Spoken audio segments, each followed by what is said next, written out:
Could you give me an example of maybe a program that you run and how this protocol design fits into it?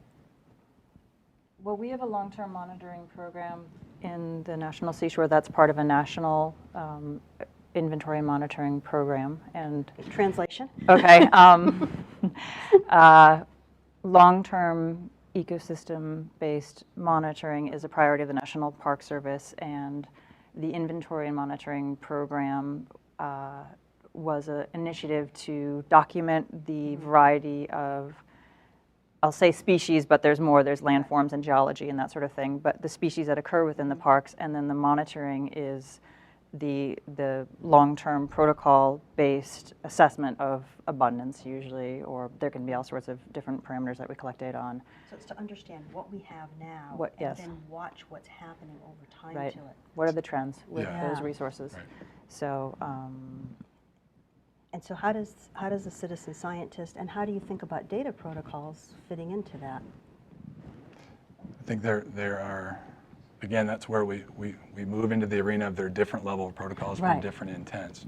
And so for our long-term monitoring and one side of the spectrum, many of those protocols need to be carried out with somebody that has a higher level of training.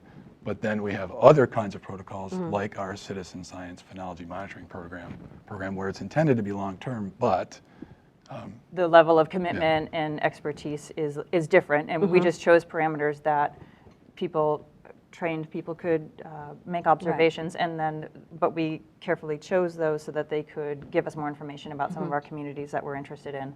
And the impetus for our phenology monitoring program, and phenology is the timing of natural events, and so an example would be when a flower opens, when the birds return on their migratory. So all those things we talk about casually, like, oh my goodness, I saw the birds earlier this year, or my tomatoes are ripe earlier. Those are all examples of things we observe every day without even realizing we are observing phenology.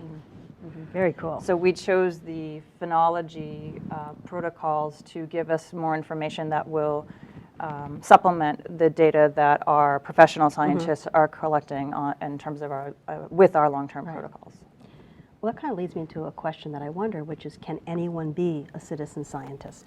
Or are there different kinds of citizen scientists? How do you, hi, I want to be a citizen scientist. What do you tell me? I say yes. Come talk to us and we'll sign you up. Seriously? I mean, if someone's interested, they should, yeah? So yeah, I think the answer is definitely yes. I mean, you have to have a level of interest, some level of capacity, and